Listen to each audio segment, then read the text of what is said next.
Me voy a volver para que eso quede grabado. Bueno, y quiero mostrarles una cosa en todo caso. Les estaba diciendo que en el caso de un desplazamiento de la función de demanda ceteris paribus por efecto renta, por efecto sustitución, complementario, todo eso que ustedes saben, expectativas, cambio climático, todo lo que vimos. Si hay un desplazamiento a la derecha, el efecto es crear un punto de equilibrio de punto A al punto B, crear una función de D1 a D2 y con eso ver una nueva opción de mercado en la cual con ese punto de equilibrio B suben los precios y se colocan más productos en el mercado. Eso fue lo que analizamos. Miren, yo quiero que ustedes vean porque yo en eso, pues como les dije, uno debe ser y buscar, dar ejemplo y entender qué es lo correcto. Tal vez ustedes muchas veces no se dan cuenta en las clases cuando yo coloco esto, pero si yo lo hago, por ejemplo, de una clase, de una presentación de ustedes, de unos compañeros de ustedes, de un profesor, siempre le doy el crédito intelectual. Esto fue hecha por dos compañeros de ustedes, el 1 de julio en el curso intersemestral. Y nada me quita a mí, nada me quita colocar primero la referencia bibliográfica y más bien resaltar el trabajo de los compañeros de ustedes, que hicieron muy bien las cosas y que merecen que uno ponga estos ejemplos en clase. Yo creo que es lo que se debe hacer y lo que ustedes deberían hacer siempre. Y este es un ejemplo que ellos me trajeron en el curso intersemestral con respecto a un desplazamiento de la función de demanda ceteris paribus, pero si ustedes se dan cuenta, hacia la izquierda, no hacia la derecha. Y pasamos de un punto de equilibrio E a un punto de equilibrio E'. Y el efecto que vemos, pues, simplemente es proyectar el punto de E' al eje vertical y me da un peso 1. Entonces, un desplazamiento de la función de demanda sobre la función de oferta hacia la izquierda me genera una caída de precios y una colocación menor de productos en el mercado. Ese es el punto de equilibrio. Bueno, muy bien. Listo.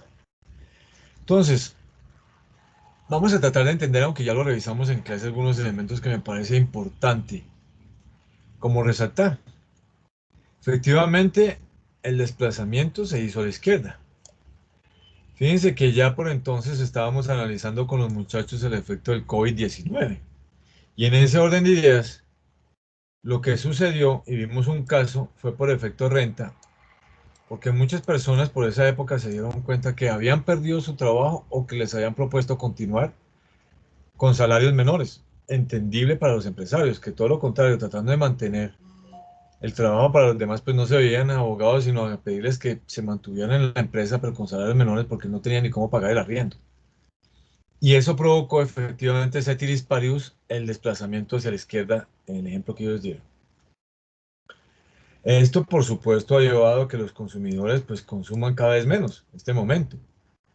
Y pusimos el ejemplo de la hamburguesa de la Corralísima del Corral, porque ellos me decían que efectivamente cuando se caían los salarios, en este efecto COVID, lo primero que la gente pensaba es, bueno, lo que me quedó de salario lo voy a dedicar a los bienes más importantes de la casa. Pero ya las salidas, los pagos de productos suntuarios, eso prácticamente tiende a ser. Y por eso se desplazó y por eso ellos hicieron el ejercicio del desplazamiento hacia la izquierda. Bueno, la bibliografía es lo del caso del corral, ustedes lo pueden encontrar ahí en la dirección del corral. Pero también vimos un caso de oferta. Adelantémonos un momentico y veamos a ver qué hay de oferta acá. Y después nos devolvemos. Y en el caso de la oferta veíamos este caso. Decíamos, ¿qué sucede cuando ceteris paribus, por alguna de las razones, por ejemplo, que la tecnología, la compra de software nos haya resultado pésimo, picho, un software de última generación, pero resulta que no es compatible con el hardware de la empresa y nadie se dio cuenta de eso? Y se pagó ese software carísimo y a la hora de ponerlo a andar, pues no se pudo. Eso provocó un desplazamiento de la función de oferta hacia la izquierda, crear un punto nuevo de equilibrio, que es el punto B, y fuera de eso, crear una función nueva de oferta, ya no S1, sino S2, Y con ese nuevo punto de equilibrio, cuando hay un desplazamiento de la función de oferta, nos dimos cuenta que en el mercado subieron los precios, pero se colocó menos productos en el mercado. Ese es el nuevo punto de equilibrio, cuando hay un desplazamiento a la izquierda. Y bueno, resulta que yo les traje aquí un cuadrito en el cual se observa cuáles son las posibilidades. Y se van a dar cuenta que aunque hay muchas posibilidades matemáticas, microeconómicamente realmente hay cuatro. Y que las otras matemáticas son simplemente eso, que matemáticamente es posible, pero que no obedecen a situaciones que realmente sucedan en el mercado. ¿Y cuál es ese cuadro? Vamos a ver. Este cuadro es este. Y aquí dice efectivamente cuando se desplaza la oferta y la demanda, eso es lo que pasa. Entonces, por ejemplo, si no cambia la oferta y aumenta la demanda, es decir, este es el caso de que la oferta permanece constante, la función de oferta, y la demanda se desplaza hacia la derecha. ¿Qué sucede? El precio sube y la cantidad disminuye. Ese es el resultado del mercado. El precio sube y la cantidad disminuye. Si la oferta no y disminuye la demanda, o sea, hay un desplazamiento hacia la izquierda y la cantidad puesta en el mercado baja. Si lo que pasa es que no cambia la demanda, fíjense. Si lo que pasa es que no cambia la demanda, bueno, si se desplaza a la derecha, el precio baja y la cantidad sube. Lo que pasa es que se desplaza la curva de oferta hacia la izquierda, el precio sube y la cantidad baja. Ojalá les sirva ese cuadro, aunque traten de no aprenderse de memoria esto, porque igual ustedes saben que yo les pongo casos y la idea es que aprenden a analizar ustedes mismos. Digamos que este cuadro, más que todo, les dice, mire, lo que están analizando está bien, pero intenten analizarlo. Bueno, aquí hay una webgrafía adicional que si ustedes quieren consultarla, son videos, cuatro videos que les dice a ustedes, por ejemplo, este habla del equilibrio del mercado, este habla de los desplazamientos de demanda, los equilibrios entre oferta y demanda, este otro habla sobre movimientos sobre la curva de demanda y oferta, este habla sobre los desplazamientos de la curva de oferta, qué pasa con el precio y la cantidad de equilibrio. O sea, hay cuatro videos de todos los temas. Por si acaso quedó alguna duda de todos estos desplazamientos, puntos de equilibrio, ahí hay un mar de situaciones que yo saco normalmente de conferencias de otras universidades y que es chévere porque son puntos de vista que de pronto no coinciden totalmente con el profesor Ojeda y que enriquecen más bien el conocimiento de ustedes. Ojalá los consulten. Bueno, bueno, el caso ya lo vimos porque el workshop lo hicimos cuando yo pregunté a ustedes que hicieran esos ejercicios en clase. Bueno, jóvenes, vamos a dejar esto hasta acá y nos vamos ya con otro. Aquí esto casi. Y vamos a abrir en otro slash que por aquí yo lo tengo listo. Y pasamos a un nuevo tema, jóvenes. Y este tema tiene que ver con algo que hemos hablado y que siempre todos los días hablábamos en nuestras casas, los que están haciendo emprendimiento o las que están haciendo emprendimiento, wow, les toca esto todos los días, jóvenes, todos los días. Yo diría que si hiciera un análisis de todo para hacer emprendimiento, lo primero que deberían ver es esto. Y es, ¿a qué mercado me estoy metiendo yo? Desde el punto de vista de la oferta y desde el punto de vista de la demanda. ¿Qué pasa en ese mercado? Y dependiendo de la naturaleza del mercado, ¿qué puedo hacer yo estratégicamente? ¿A qué me debo atener yo estratégicamente? Y lo primero que vamos a ver es los mercados desde el punto de vista tanto de la oferta como de la demanda. Vamos a ver. Pero no podemos retomar nuestra clase, jóvenes, sin una reflexión. Eso es imposible. Quien no reflexiona, quien no piensa, estoy seguro que no avanza en la vida. Y sus sueños son solamente eso. Si no luchas, puedes perder. Si luchas, puedes perder. Si no luchas, estás perdido. Si luchas, puedes perder. Claro, si no luchas, ya estás perdido. Entonces, en la vida esto es así, jóvenes. Uno no puede rendirse en el primer round, así le den a uno un totazo en la nariz. O lo botan. Yo sé que puedo perder, pero el hecho de no haber luchado, jóvenes, ya me convierte en un perdedor o una perdedora. De antemano. Por no haber luchado. Ya soy un perdedor, una perdedora. Bueno, jóvenes, después de esos guantes ahí colgados y esa pequeña reflexión, continuemos. Y pues tenemos seguramente que los mercados dependen del número de ofertantes o demandantes en un mercado. Realmente ese es el criterio básico. Si hay muchos demandantes, entonces el mercado es así. Si hay muchos oferentes, pues es así. Si hay pocos demandantes, si hay un solo demandante, ¿cómo se llama el mercado? ¿Qué implicaciones tiene? Si hay un solo ofertante, ¿cómo se llama el mercado? ¿Y a qué debe tener uno? Pues veamos a ver.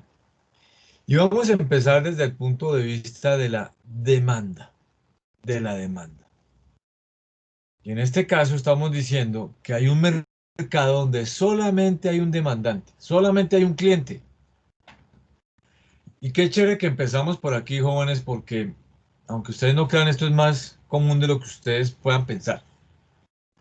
Y lo grave es que hay personas que se meten a estos tipos de mercados y después, qué lío para salirse. Qué lío para entender que se metieron en un mercado que no debe ser el mercado y que los puede meter después en un costo adicional en vida y en trabajo. Cuando yo hable de Monopsony, estoy hablando de un mercado donde existe un solo comprador, una sola compradora, un solo cliente. Y el hecho de que exista una sola compradora, un solo cliente, eso tiene unas implicaciones. Pero vamos a repasar algunos conceptos que hemos visto en clase. Por ejemplo, aquí dice que efectivamente es un solo comprador. Listo, ya lo entendimos. Pues cuando yo les hable a ustedes de Monopsony, profe, es un solo comprador. O una sola compra. Sí, así es.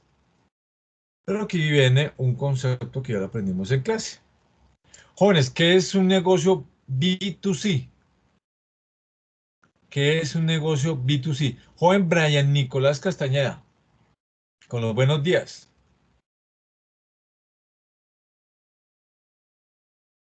Brian Nicolás. Yo no sé.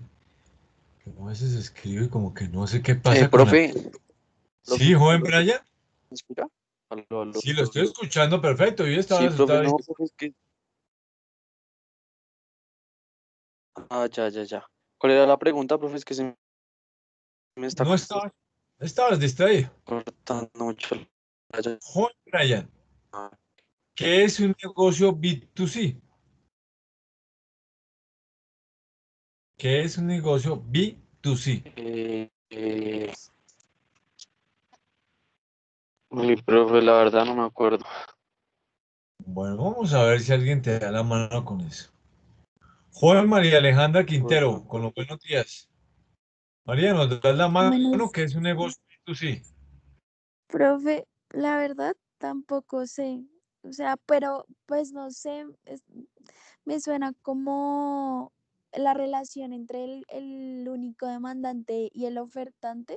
No, no sé, profe.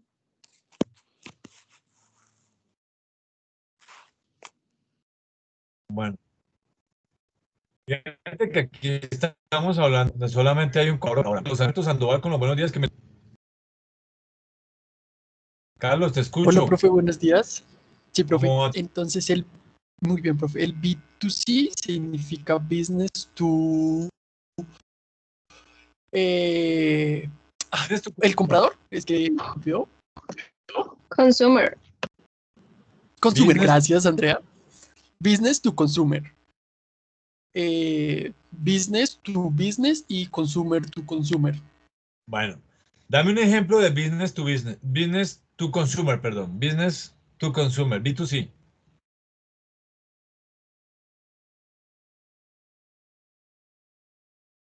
Andrea, ¿nos das la mano ahí?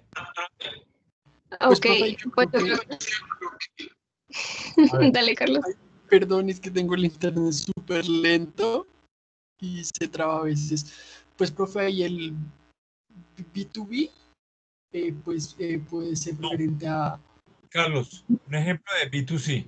B2C, entonces sería, por ejemplo, yo que le voy a comprar una libra de manzanas a Surtifruber de la Sabana, de la 170. Exactamente. Entonces, yo como Pero comprador, fíjate que ahí, y perdón que te corte, Carlos, ahí lo que está pasando es que tú tienes un negocio en el cual directamente le compras al empresario el producto que finalmente vas a consumir.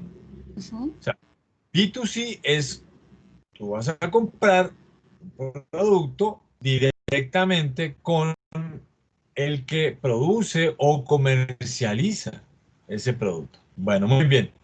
Carlos, B2B, ¿cuál sería? por ejemplo, yo B2B. ya para hacer los pasteles, le compra las mismas manzanas para hacer los pasteles de manzana a Surtifruber de la Sabana, Surtifruber de la Sabana. Entonces, negocio, negocio. Negocio, negocio entre empresarios, ¿cierto? Eso es entre empresarios, entre empresas. Perfecto, B2C. Y C2C, Pues ahí sería, yo creo que cuando quiero vender mi carro, pues no se lo vendo a una empresa, sino se lo vendo a una persona natural, por decirlo así. Entonces, persona. exactamente, entre dos consumidores que tienen un bien que muy posiblemente es de segunda mano, hacen el negocio. Bueno, puede ser a través inclusive de una plataforma, ¿no? Carlos, puede ser Sí, una plataforma que tenga que ver con inmobiliaria, puede ser una plataforma, por ejemplo, como Mercado Libre. Bueno, en fin, que lo único que hace es comunicar a dos consumidores. Bueno, jóvenes. Después de haber repasado eso, Carlos, gracias.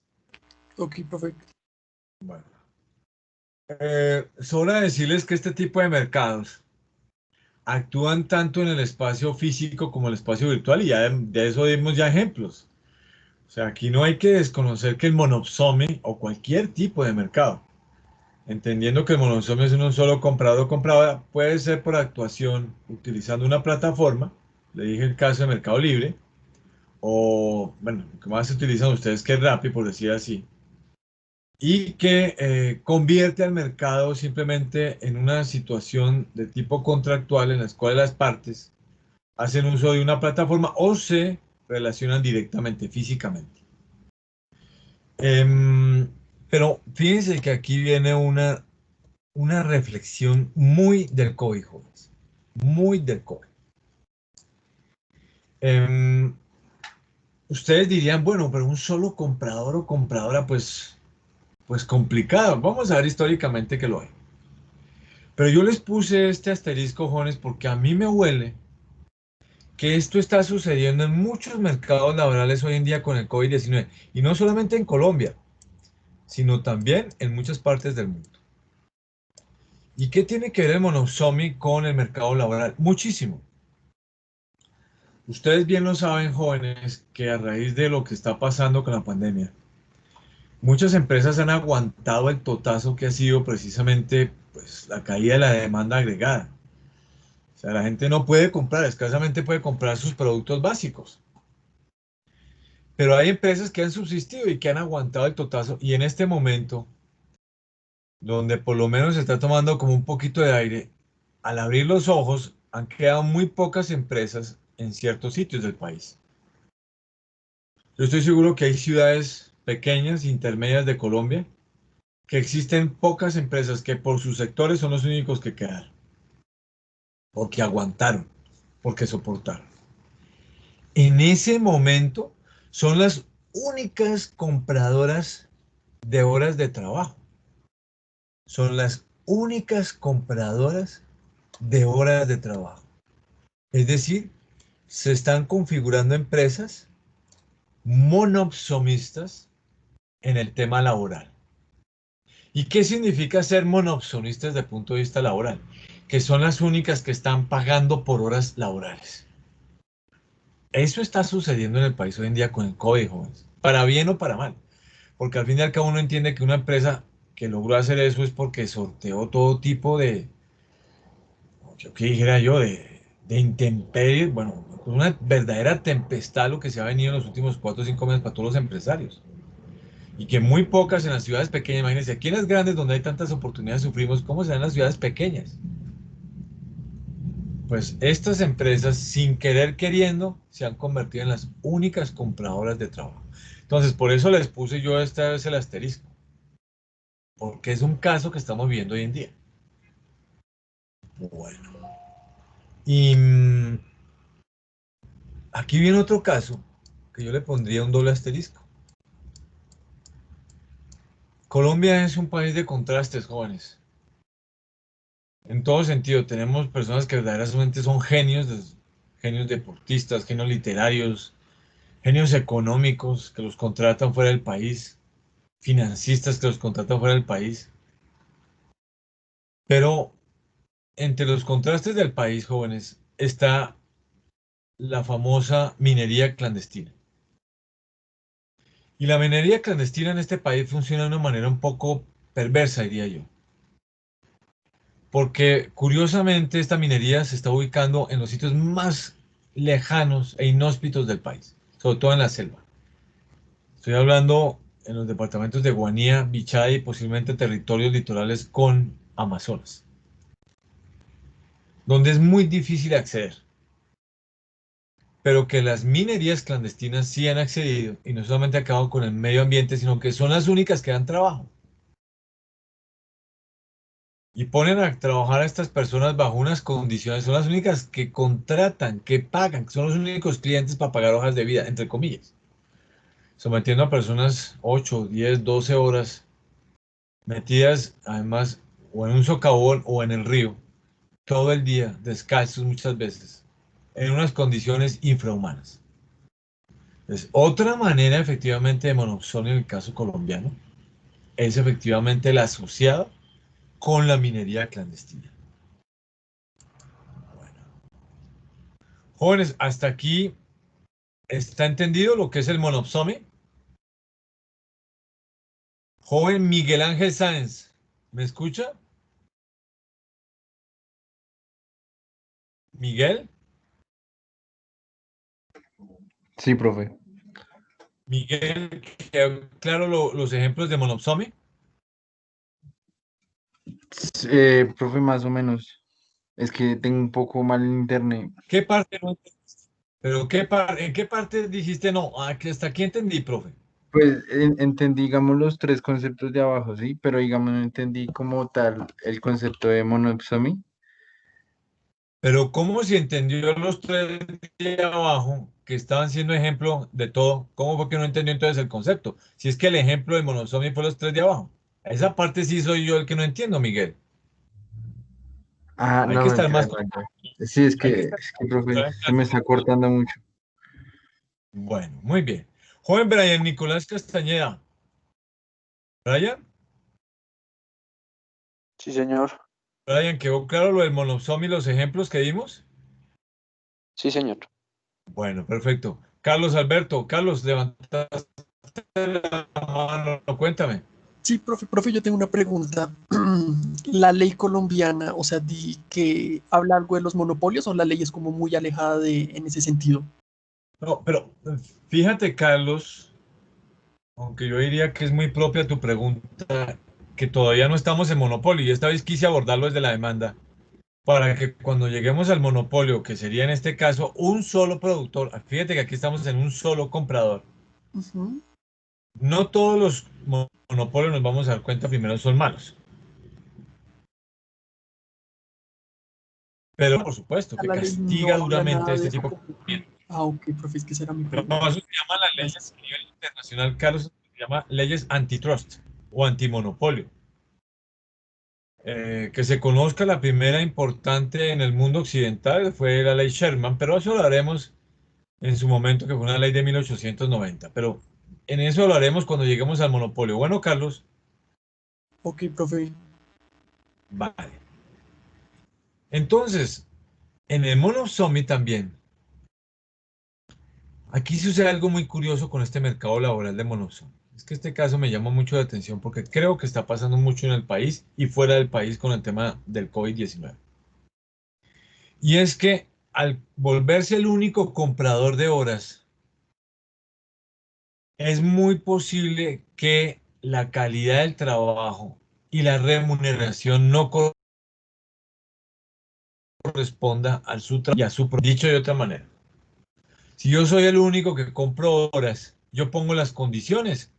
Yo pongo las condiciones de pago, yo le fijo el salario, yo no voy a tener en cuenta sino lo que yo quiera de su hoja de vida, no me interesa su nivel de aprendizaje, no me interesa si usted produce más o menos por hora, a mí lo que me interesa es que yo soy el único comprador de horas y usted verá si acepta las condiciones o no. Y ya estamos llegando con este ejemplo a entender cuáles son los efectos del monopsonio.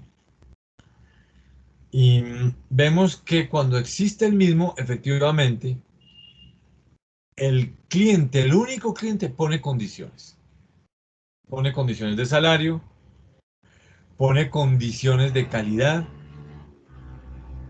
pone condiciones de pago. Y lo triste de esta situación, jóvenes, que me vino muy al dedo, muy tristemente, porque es un ejemplo que creo que muchas personas están viendo en Colombia y fuera del país. Hay que ver los índices de desempleo en toda América Latina, son índices que se han disparado. Son índices jóvenes que posiblemente de aquí a diciembre estén promediando en América Latina el 30% del desempleo. Este, este escenario, jóvenes, básicamente tiene que ver con una situación en la cual estamos viviendo una recesión o depresión en el mundo. Y aquí viene un término que seguramente habíamos tratado tangencialmente, y es ¿qué es la recesión y qué tiene que ver con la microeconomía? ¿Alguien sabe? Porque es un término que se ha utilizado muchísimas veces últimamente. ¿Qué es el tema de la recesión? ¿Qué significa la recesión? ¿Y qué se relaciona la recesión con la microeconomía? ¿Quién me comenta algo? ¿Qué han escuchado de la recesión? ¿Qué saben de la recesión? ¿Existe? ¿No existe? Joven Daniel Alexander Hernández, buenos días.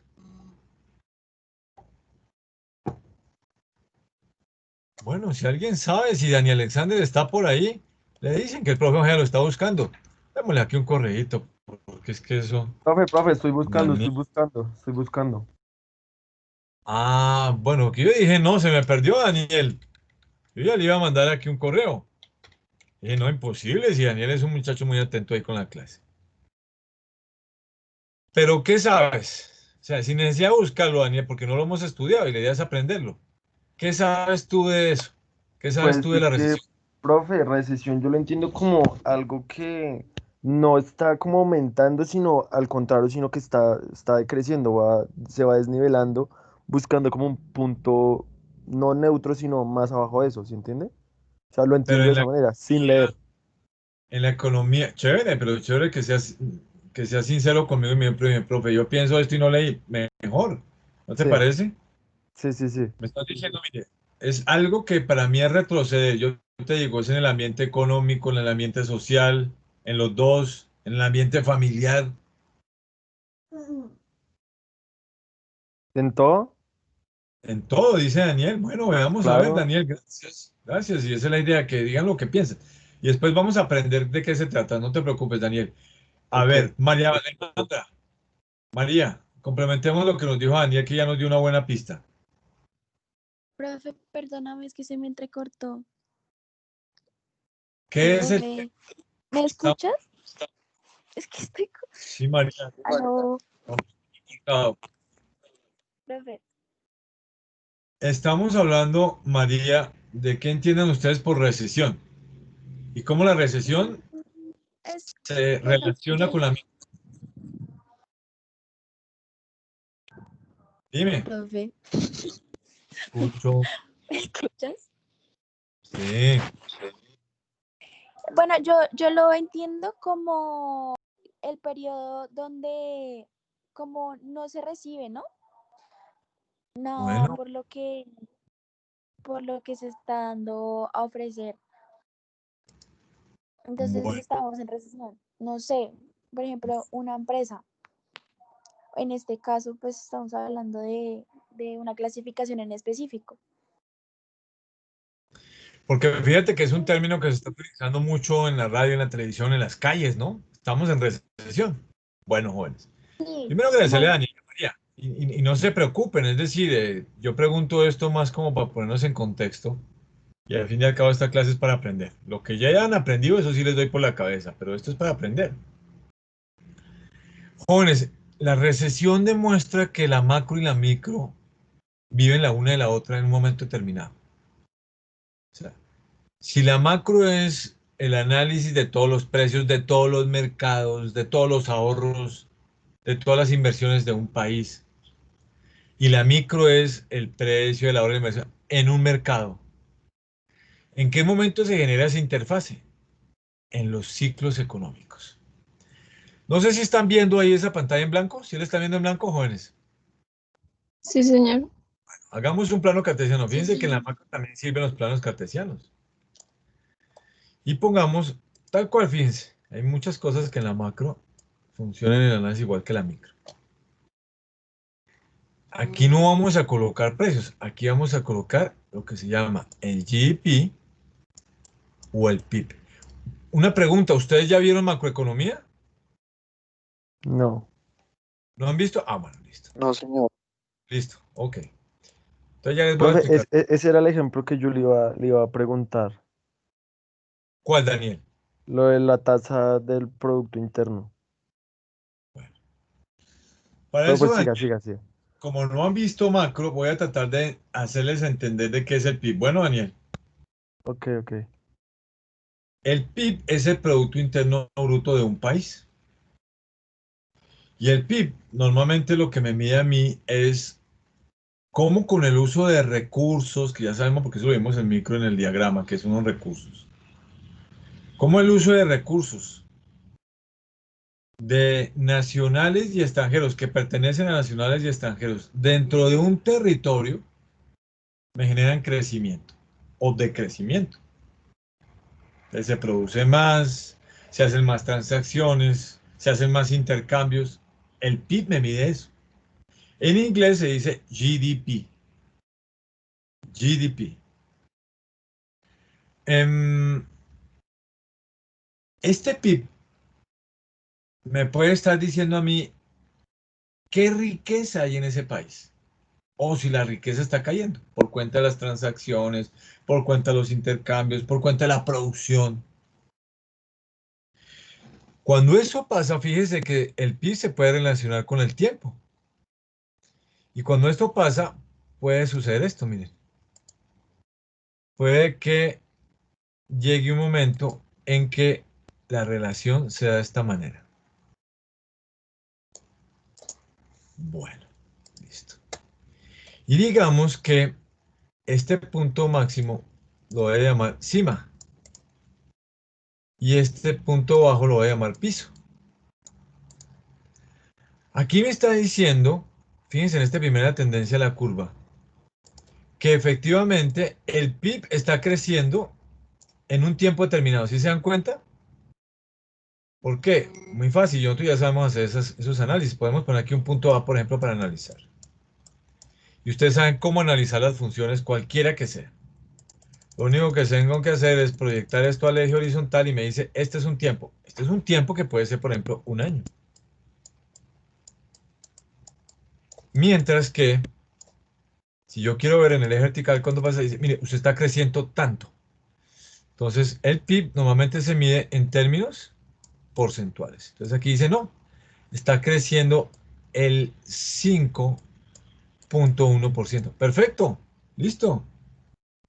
Y podemos ponerle nombre a los años. Entonces, decir, mire, este año es el año de 2018. Perfecto. Y vamos a llamar esto el país Z. parece ser que el país Z durante el año 2008 creció de manera sostenida, fíjense, y creció casi hasta el 6%. Cuando el ciclo es hacia arriba, se llama que está viviendo un boom. Pero ¿qué es lo que está creciendo? Porque uno dice, bueno, sí está creciendo, ¿por qué está creciendo? Está creciendo el ahorro, está creciendo la inversión, pero principalmente está creciendo el trabajo. Están contratando más personas, se está produciendo más, se está posiblemente ahorrando más, se están generando más ingresos. Todas esas variables macro, fíjense, tienen la misma tendencia. Hasta que llega un punto este país y se devuelve, y empieza a devolverse. Y en ese camino de devolverse, digamos que aquí hasta el punto B, hasta el punto B, es un trimestre. Vamos a decir un trimestre. ¿Qué está cayendo ahí? Lo mismo, está cayendo el ahorro, está cayendo la inversión, posiblemente las exportaciones netas. Las exportaciones netas es exportaciones menos importaciones. Está cayendo los precios y particularmente y dolorosamente está cayendo el trabajo. Ese trabajo se nos está yendo al piso. Para que no lo confundamos, en inglés trabajo normalmente se coloca con L por labor. El trabajo, la gente se está contratando menos. Cuando es un tiempo en el cual es menos de un año, teóricamente, ya no sé por qué les llamo así. Cuando el tiempo es menos de un año y la economía viene cayendo, se llama que estamos en un ciclo de recesión. Cuando la economía viene en un ciclo de caída y es menos a un año, hablamos de una recesión, por lo menos teóricamente. ¿Por qué teóricamente? Porque resultó, jóvenes, que el siglo XX cambió este concepto. Antes, en el siglo XX y en todas las crisis, se hablaba de que estábamos en recesión o en depresión. Y decíamos que recesión era menor a un año. Menor a un año. Y que depresión era mayor a un año. Mayor a un año. Mayor a un año. Entonces, para poner esto con signos y números, vamos a decir que recesión es menor a un año y depresión mayor a un año. Es decir, una recesión, decíamos en el siglo XX, es cuando la economía cae, por lo menos de un año, cae el ahorro, cae la inversión y sobre todo el trabajo, la captación o la contratación cae durante el tiempo menor. Y la depresión era cuando todo esto que estoy aquí analizando, todo esto es más de un año. Un año y sigue cayendo y sigue cayendo. ¿Por qué teóricamente, jóvenes? Pues imagínense que hubo una crisis en el año 20 que se llamó la crisis asiática. Los países del sudeste asiático se fue una crisis terrible.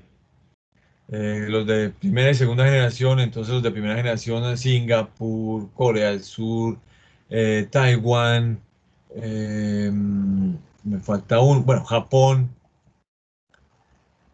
pero muchos de estos empresarios en estos países gozaban de una legislación laboral muy curiosa, y es que los contratos laborales eran allá de por vida, pero cuando uno va a liquidar prestaciones de por vida, pues las empresas se quiebran. Y muchas empresas japonesas se vieron corticadas, sobre todo estos contratos, en este problema. Los países se dieron cuenta de eso, Juan. Aparte que cada vez que se decía, uy, estamos en depresión, la gente, los inversionistas salían perdiéndose de esos países. No volvían a esos países, esos desocupaban esas bolsas de valores y de la plata que tuvieran se iban. Entonces, se inventaron una modalidad en el siglo XXI para evitar eso. Primero, que ahora la recesión se saca por ley. Entonces, se reconoce por un decreto, por una ley, dice, no, estamos en recesión y vamos a tomar. Si el Estado lo reconoce por decreto, existe.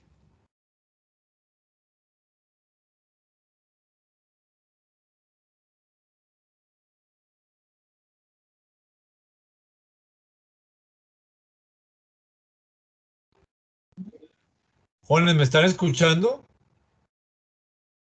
Te escucho hasta que cuando el Estado lo decreta es porque sí está en recesión.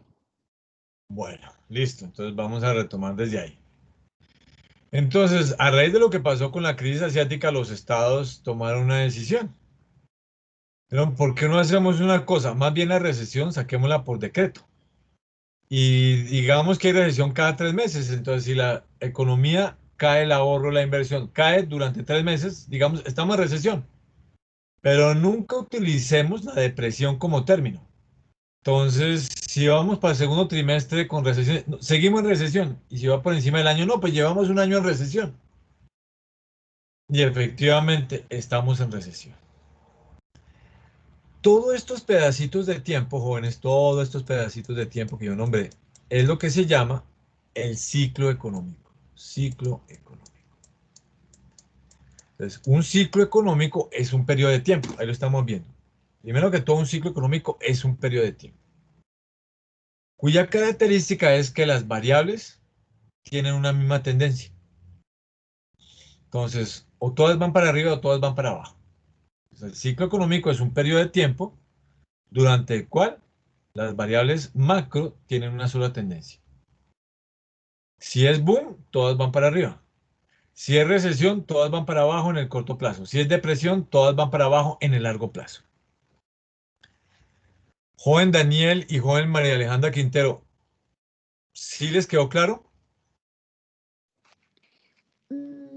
Sí, señor. Profe, pero, o sea, en la recesión, después de que pasa el año, se supone que hay como una recuperación. Se espera, María. Se espera, pero en Profe, eso es como en todo. María, en eso no tenemos como la bolita mágica ni tenemos la vara mágica tampoco para decir, y aquí empieza acá. No, date cuenta que en esto, por ejemplo, en el caso del COVID, María, esto es una situación mundial. Y entre las variables que te dije que tienen que ver con el ciclo económico, date cuenta que están las exportaciones netas. ¿Cuánto tiempo va a pasar para que nosotros recibamos productos y podamos viajar a traer productos de otras partes del mundo? Pues como traíamos antes, no sabemos. Y son países que dependen de las exportaciones y no pueden exportar. A diferencia de otros casos, María, esta es una recesión mundial. Mundial. Y no sabemos, esperamos, yo he visto los estudios, se habla de entre 2 y 3 años para tomar precios y valores de hace 2 o 3 años mínimo, María. Esos son los estudios que hay. Ojalá sea antes, pero viendo las cosas como están, esperemos a ver, porque no se te olvide que desafortunadamente esta situación está coincidiendo con el conflicto comercial y político entre la República Popular China y Estados Unidos. ¿Sí me entendiste, María? Sí, sí, señor. Sí, señor. Vale. Daniel, tú nos ibas a decir algo. profe, que si el tiempo de recesión es estrictamente de un año. Daniel, se te cortó. ¿Ya me escucha? Ahora sí. Que si el tiempo de recesión es estrictamente de un año. No, Daniel, por eso te digo, Un periodo, ¿cierto? Un periodo largo, ¿no? Hasta que, bueno, teóricamente, en teoría, y los que estudiamos economía hace unos años, teóricamente la recesión es un periodo de que no tiempo. supera el año. Ok. Pero en la práctica, ya te expliqué, los estados inventaron ellos que ya no hablan de depresión, sino dicen, continuamos en recesión, porque esa es una palabra que puede desocupar un país en 3 días si se dice que un país está en depresión. Eso es una locura. ¿De acuerdo, Daniel? Sí, sí, gracias. Daniel, pero estamos en este proceso porque queríamos saber cuál es la relación entre la macroeconomía y la microeconomía. Y encontramos como un camino vinculante. Y es el ciclo económico. ¿Por qué? Profe, eso no lo entendí muy bien. Dependiendo del ciclo, Daniel y Alejandra y jóvenes, dependiendo del ciclo en que estemos, los mercados están en determinada situación. Como estamos en recesión y más de esta naturaleza, el profe les trajo el ejemplo de un monosomio en el cual, producto de esta recesión, hay pocas empresas que han sobrevivido a la misma y van a ser las únicas que van a contratar.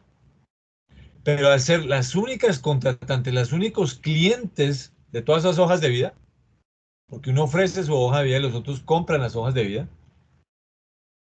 ponen condiciones de mercado, ponen condiciones de calidad del trabajo, ponen condiciones inclusive de horas, porque a muchas personas les ha tocado aumentar la productividad más allá de las 8 horas, Daniel. Y si uno dice que no, pues le quedan las horas contadas en esa empresa. Entonces, hay una relación entre el macro y la micro, entendiendo que el entorno recesivo condiciona los mercados.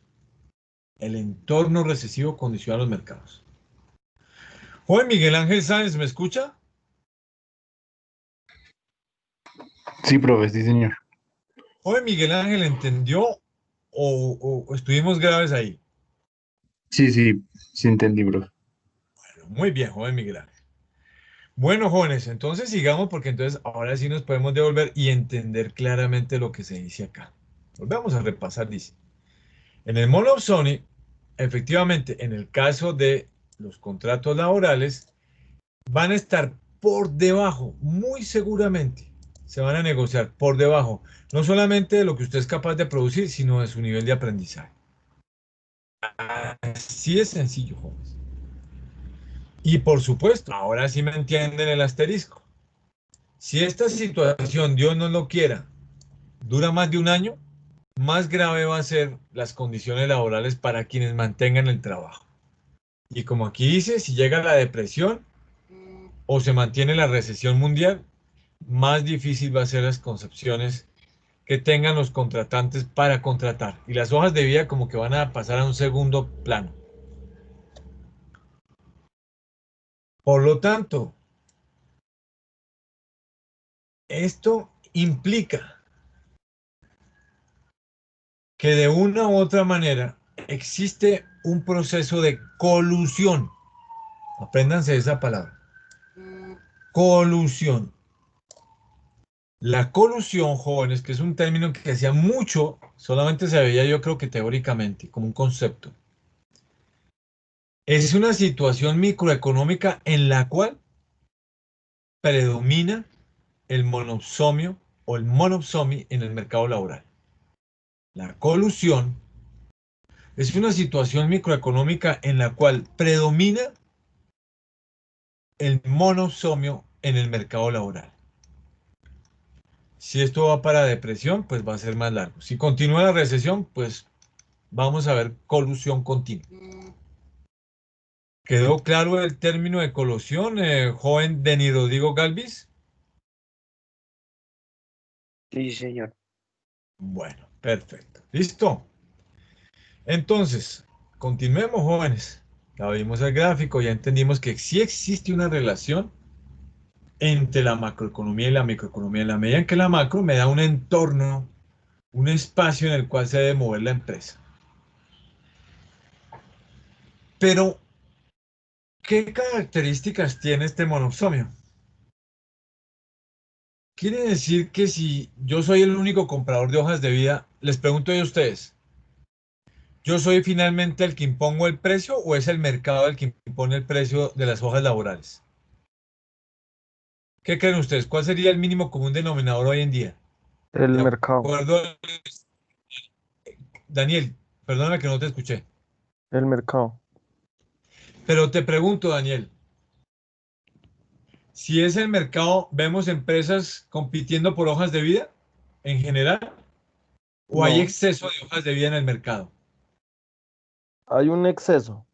Hay un exceso en este momento porque hay recesión. Daniel, muchas empresas han tenido que cerrar. De por Dios, vayan a un centro comercial, a cualquiera en Colombia, a cualquiera en Bogotá, váyanse a Buenos Aires, a San Pablo, a Quito, métanse a un centro comercial y van a ver el mismo escenario que aquí en Bogotá. Por lo menos entre el 30 y 35% de los locales han cerrado.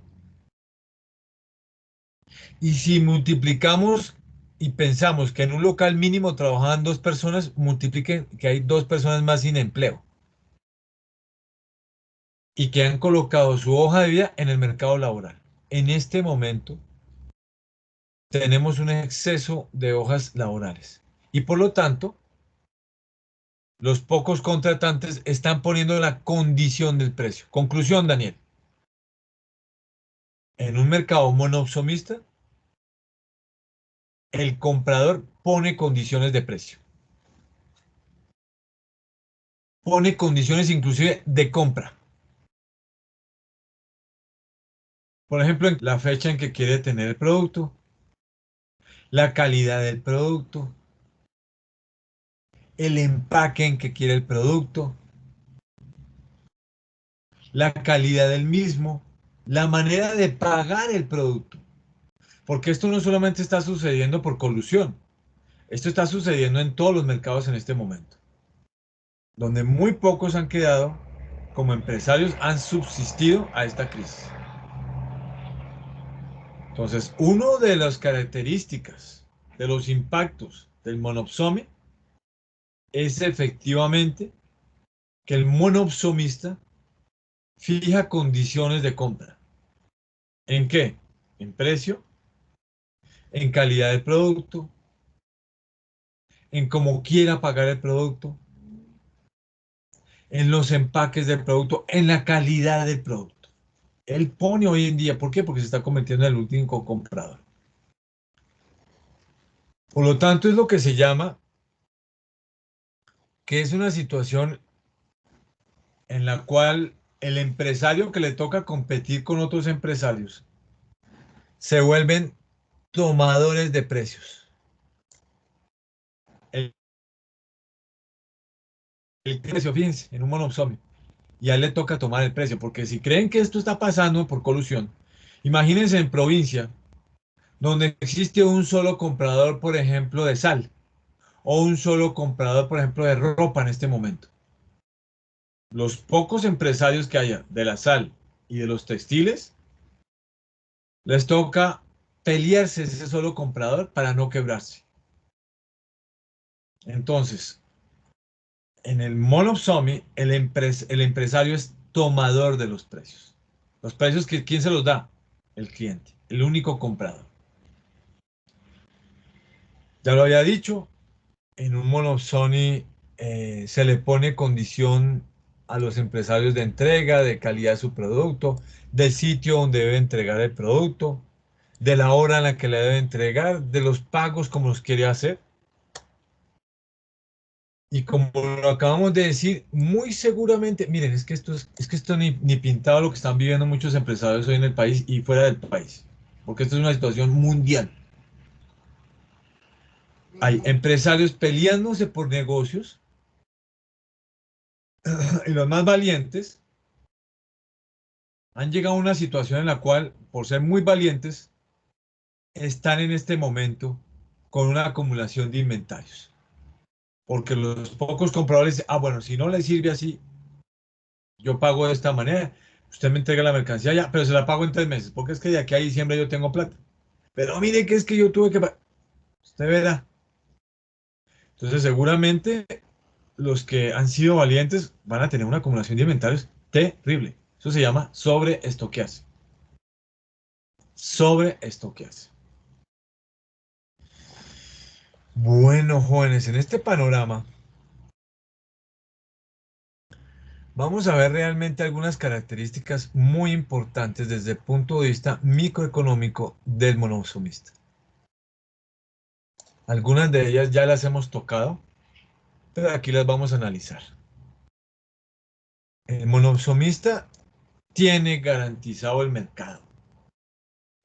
De momento hay muchas personas, jóvenes, me duele decirlo, que van a ganar mucha plata porque saben que son los únicos en el mercado. Los únicos que compran materias primas, los únicos que compran hojas de vida, los únicos que compran bienes finales. De pronto es un reseller. ¿Alguien sabe qué es un reseller?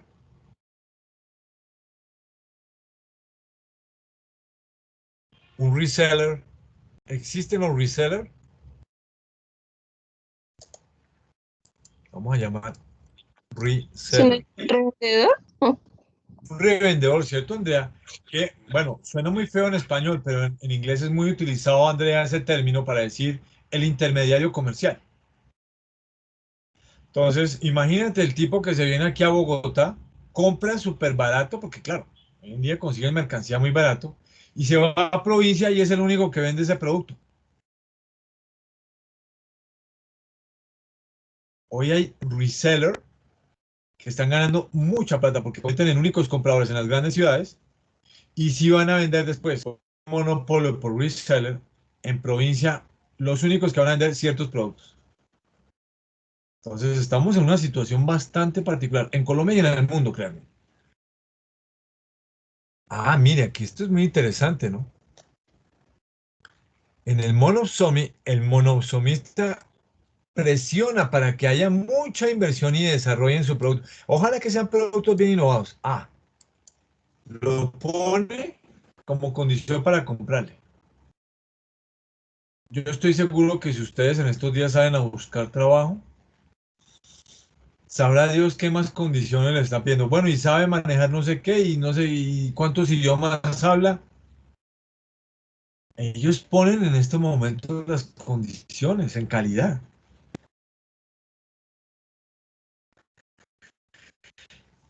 Y aquellos que están siendo compradores a los pobres empresarios le dicen, no, no, no, pero a mí ese empaque no me sirve, ese empaque también está perdido. Invéntese otro empaque. A ellos sí le piden.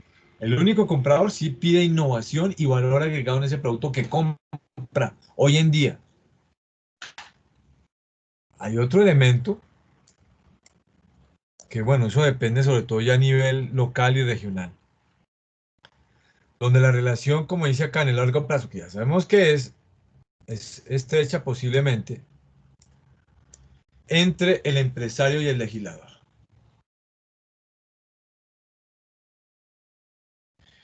Hay veces, jóvenes, que los alcaldes en provincias, sobre todo, ya les digo, no solamente en Colombia, son los que mandan la parada, jóvenes, y se hacen los de la vista gorda. Oiga, ese tipo está contratando a todo el mundo en esa minería ilegal y nadie dice nada. Y el alcalde, que sabe que ese territorio de minería tiene que ver con su ciudad, se hace el de la vista gorda. Entonces, muchas veces estos monosomis subsisten bajo la flexibilidad de las instituciones locales y regionales, particularmente. Hay casos, por supuesto, donde esto funciona también a nivel nacional. No voy muy lejos, el caso de Venezuela, un país fallido, un país irrespetuoso de los derechos humanos, y lo grave es que ha tratado de exportar ese modelo a Colombia. Y en esa situación nos tiene. Que a sabiendas efectivamente que ese modelo es fallido, lo que les conviene es exportar a la brava, a las malas, su modelo. Porque nadie con sentido común puede aceptar un modelo así por parte de la boca de un solo político colombiano. No puede ser. Aquí hay un caso muy interesante. Yo sé que ustedes no lo conocen, pero yo les voy a hablar. Es la familia Gallo en California. Desde hace más de 100 años esta familia. Si algún día ustedes se van, por ejemplo, a California, esos vinos son muy ricos. Y es la única familia en hace más de 100 años, que es raro porque normalmente segunda o tercera generación las empresas desaparecen. Esta familia es la única que compra las grandes cosechas de uva para hacer sus vinos. Ellos pueden tener un viñedo, pero ellos al resto de los viñedos le compran la uva, que es la familia Gallo en California. Fíjense que en todos lados se cuecen habas. Y al final se hace una pregunta de esta clase, jóvenes, que yo se las hago a ustedes. ¿Será que el monosomista tiene un límite para generar una tasa de ganancia? Intuitivamente, ¿ustedes qué creen? A ver, preguntémosle aquí a alguien. Alguien que no haya hablado mucho. A ver. Joven Brian Nicolás Castañeda. Brian, Sí, señor. Brian, ¿tú crees que el monosomista tiene un límite para su ganancia? Eh, pues yo creo que sí, ¿no? ¿Y por qué? Por- ¿Cómo sería eso? digamos, o un Veamos un momento en el caso que, real. Brian, veamos un ¿sigo? caso real. ¿Listo? Mira, piensa en lo siguiente.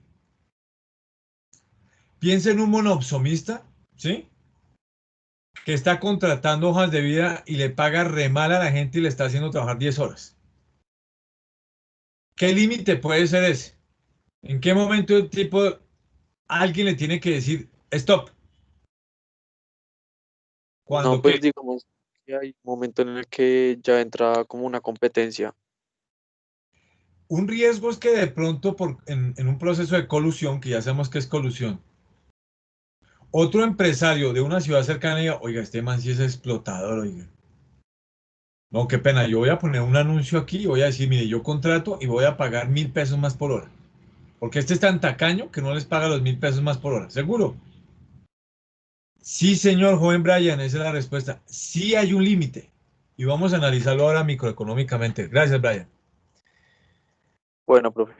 Mire que lo que dijo Brian tiene sentido común, jóvenes. En el capitalismo, jóvenes, un precio de una mercancía, de un servicio, un insumo, está bajo esta fórmula.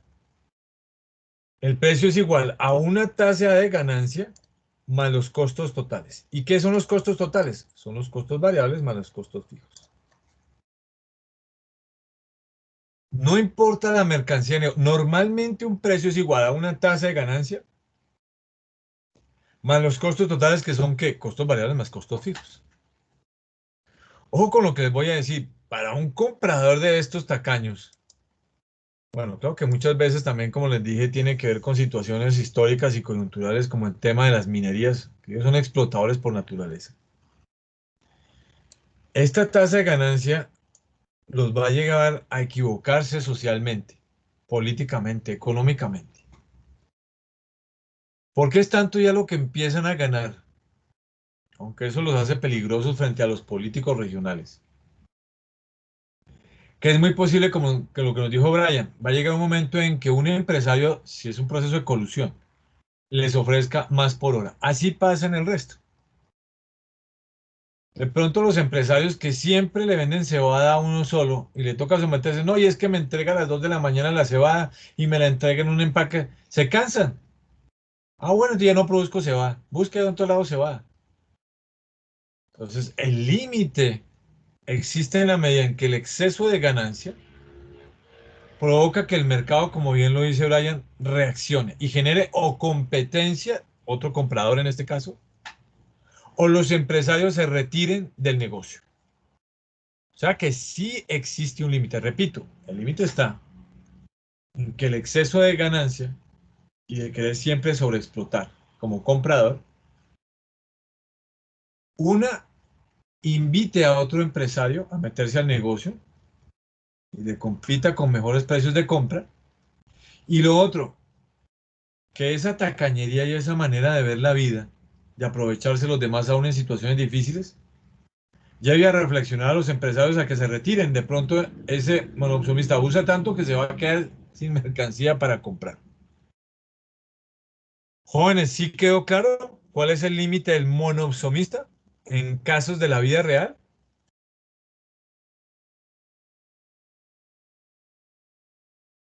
¿Quedó claro, jóvenes? Sí, señor.